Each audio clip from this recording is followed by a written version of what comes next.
3 صدی عیسوی کا واقعہ ہے کہ اس زمانے میں ایک بادشاہ ہوتا تھا جس کا نام دقیانوس بتایا جاتا ہے، اور آج تک بھی اس کی طرف نسبت کر کے کوئی پرانی چیز ہوتی کہ دقیانوسی چیز ہے تو یہ اس کی طرف نسبت ہے۔ دقیانوس اس کا نام عربی تفسیروں میں آیا ہے، تفسیروں میں اور تاریخوں میں۔ تو وہ بت پرست تھا، اور ساتھ ساتھ جو لوگ کہ بت پرستی نہ کرتے ان پر بہت زیادہ ظلم ڈھایا کرتا تھا۔ تو ایک مرتبہ ایسا ہوا کہ وہ لوگ ایک جشن منایا کرتے تھے شہر سے باہر، تو بادشاہ اپنے سارے رعایا کے ساتھ وہ جشن منانے کے لیے شہر سے باہر نکلا، اور وہاں بڑے بڑے بت رکھے ہوئے تھے، اور سب کو حکم تھا کہ وہ جا کر ان بتوں کی پرستش کریں، ان کی پوجا کریں، عبادت کریں۔ اب اس میں یہ 7 حضرات تھے جو کسی طرح بھی شرک کا ارتکاب کرنے کے لیے تیار نہیں تھا، تو لیکن یہ تھے الگ الگ، ایک دوسرے کو کوئی جانتا نہیں تھا۔ تو انہوں نے جب دیکھا کہ بادشاہ ہمیں ظلم کر رہا ہے اور ہمیں آمادہ کر رہا ہے کہ ہم بت پرستی کریں اور توحید کو چھوڑ دیں، تو ان میں سے ایک آدمی وہاں سے اس جگہ سے ہٹ کر چپکے سے ہٹ کر کسی دور جگہ جا بیٹھا۔ پھر اس کے بعد دوسرے صاحب وہ بھی اسی طرح چھپ کر اسی جگہ پہنچ گئے، تیسرے پہنچ گئے، چوتھے پہنچ گئے۔ ایک دوسرے کو پتہ نہیں کہ ہم کیوں الگ ہو رہے ہیں، کیوں جمع ہو رہے ہیں، یہاں تک کہ 7 کے 7 آدمی وہاں ایک ساتھ جمع ہو گئے۔ اب کوئی دوسرے کو بتانا نہیں چاہتا تھا کہ میں کیوں آیا ہوں، کیونکہ اندیشہ تھا کہ اگر یہ بات کھل گئی بادشاہ کے اوپر کہ بت پرستی سے بچ کر یہ لوگ آئے ہیں تو وہ ظلم و ستم کا ارتکاب کرے گا، تو ایک دوسرے سے بھی نہیں پوچھتے تھے تم کیوں آئے۔ یہاں تک کہ جب کافی دیر گزر گئی تو پھر ایک نے ہمت کی، اپنے ساتھی سے پوچھا کہ بھئی تم کیوں آ گئے؟ تو اس نے کہا کہ یہ بادشاہ جو ہے یہ ہمیں شرک کرانا چاہتا ہے، تو ہم اس شرک سے بچ کر یہاں آ گئے، میں آیا ہوں۔ رفتہ رفتہ پتہ چل گیا سب کو کہ ساتوں کے ساتوں اسی کام کے لیے آئے ہیں، اسی وجہ سے الگ ہو گئے۔ تو اب دونوں نے کہا، ہم سب نے مل کر کہا کہ بھئی کیا کریں، یہ بادشاہ کے ظلم و ستم سے کیسے نجات حاصل کریں۔ بادشاہ نے کو یہ کرنا ہی تھا کہ ان کو پکڑ کر ان کو ظلم کا ستم کا شکار بنائے۔ تو اس کو کسی طرح پتہ چل گیا، اس نے جا کر ان کو پکڑوا لیا، گرفتار کر لیا۔ گرفتار کر کے ان کو مجبور کیا کہ یا تو بت پرستی کرو ورنہ تمہیں ہم ہلاک کر دیں گے، قتل کر دیں گے۔ تو انہوں نے کہا اچھا آپ ایسا کریں کہ ہمیں کچھ تھوڑی سی مہلت دے دیں، سوچنے سمجھنے کی مہلت دے دیں کہ جس میں ہم غور کریں اور اس میں ہم فیصلہ کریں گے کہ ہمیں کرنا ہے کہ نہیں کرنا، مر جانا ہے یا بت پرستی کرنی ہے۔ تو یہ کہہ کر ان کو کچھ مہلت مل گئی۔ جب 7 کے 7 کو مہلت مل گئی تو اس وقت انہوں نے یہ دعا مانگی۔ کیا مانگی؟ ربنا آتنا من لدنک رحمتا وہیئ لنا من امرنا رشدا، کہ ہمارے پروردگار ہمیں اپنی طرف سے ایک رحمت ایسی دے دیجئے کہ ہمارے لیے ہدایت کا راستہ، بھلائی کا راستہ تیار شدہ مل جائے آپ کی رحمت سے. تو اللہ تعالیٰ نے ان کے دل میں ڈالا.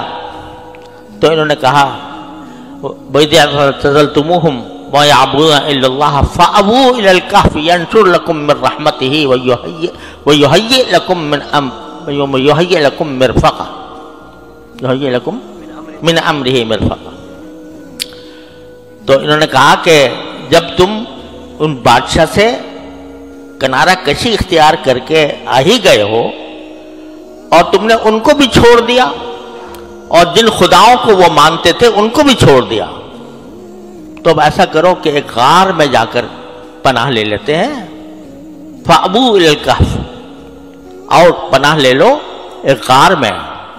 يَنشُرْ لَكُمْ رَبُّكُمْ مِنْ رَحْمَتِهِ، تو ہم نے جو دعا مانگی تھی کہ اللہ ہمیں رحمت عطا فرما دے، تو اللہ تعالیٰ ضرور ہمارے لیے اپنے رحمت کے بازو پھیلا دیں گے.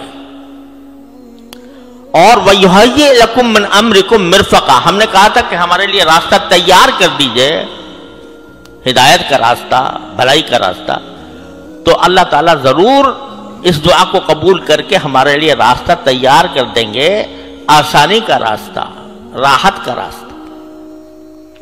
سنا چاہیے جا کے ساتھوں کے ساتھوں ایک غار میں جا کے چھپ گئے.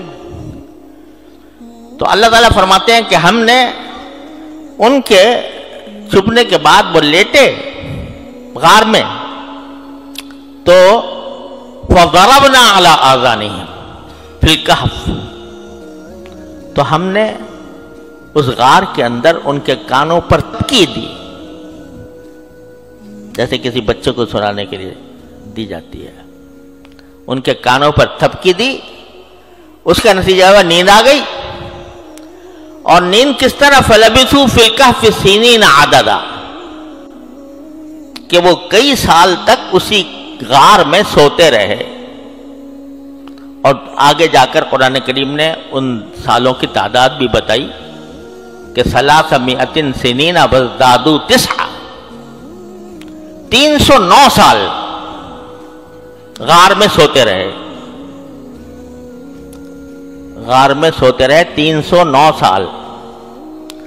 اور یہاں بھی بعض حضرات نے یہ نقطہ بیان کیا ہے، میں نے حساب تو نہیں لگایا، لیکن نقطہ یہ بیان کیا ہے کہ 300 سنین وازدادوا 9، قرآن کریم میں یہ فرمایا کہ 300 سال رہے اور 9 سال زیادہ.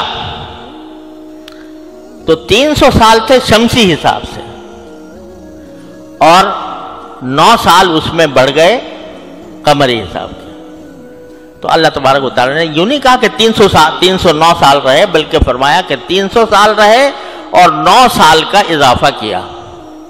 تو یہ قمری سال جو ہوتا ہے وہ بڑھ جاتا ہے نا، تو وہ 300 میں 900 بڑھ گئے تھے.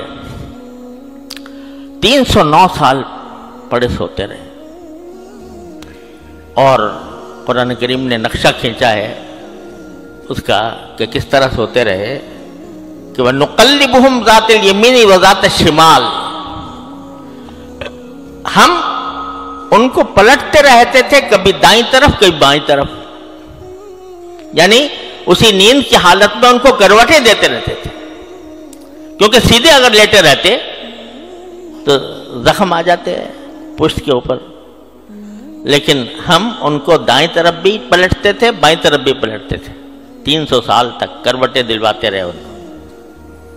اور سورج ان کے دائیں بائیں سے گزر جاتا تھا اور ان کے اوپر براہ راست اثر انداز نہیں ہوتا تھا. اور قرآن کریم نے یہ بھی نقشہ کھینچا ہے کہ وہ جس طرح سو رہے تھے اور ان کا کتا وہیں پر اپنے بازو پھیلائے ہوئے بیٹھا تھا. وَكَلْبُهُمْ بَاسِطٌ ذِرَاعَيْهِ بِالْوَصِيدِ، ان کی چوکھٹ پر کتا جو ہے وہ اپنے بازو پھیلائے ہوئے بیٹھا تھا. ایک ڈاکٹر نے لکھا ہے کہ یہ جو قرآن کریم نے کہا ہے کہ ہم ان کو کروٹیں دلاتے رہتے تھے دائیں اور بائیں، تو یہ طبی اعتبار سے کسی آدمی کو زندہ رکھنے کے لیے ضروری ہوتا ہے کہ وہ سیدھا لیٹا نہ رہے ورنہ زخم ہو جاتے ہیں. لیکن کتا جو تھا وہ اپنے بازو پھیلا کر بیٹھا رہا 300 سال تک. تو وہ ڈاکٹر کہتا ہے کہ انسان میں اور کتے میں یہ فرق ہے کہ انسان کے تو پشت میں زخم ہو جاتے ہیں، لیکن کتا جو ہے وہ اس کے کھال میں اللہ تبارک و تعالیٰ نے یہ صلاحیت رکھی ہے کہ اس کو زیادہ دیر زمین پر رہنے کی وجہ سے اس کو زخم نہیں ہوتے. تو وہ باسط ذراعہ بالوسیط. اور اللہ تبارک و تعالیٰ نے وہ نقشہ کھینچا کہ اگر تم اس حالت کو دیکھتے جس حالت میں کہ یہ لوگ وہاں سوئے ہوئے تھے اور کتا ان کے پاس ان کی دہلیز پر بیٹھا ہوا تھا، تو کیا ہوتا؟ تم اگر دیکھو لَوَلَّيْتُ مِنْهُمْ فِرَارًا وَلَمُلِئْتُ مِنْهُمْ رُعْبًا، کہ اگر تم اس کا منظر دیکھتے تو اس کا خوفناک سا منظر تھا کہ تم وہاں سے بھاگ کھڑے ہوتے اور تمہارے دل پر اس کا رعب طاری ہو جاتا. 300 سال 309 سال سوتے رہے. ثم بعثناہم، پھر ہم نے ان کو زندہ کیا، یعنی پھر وہ نیند سے بیدار ہوئے.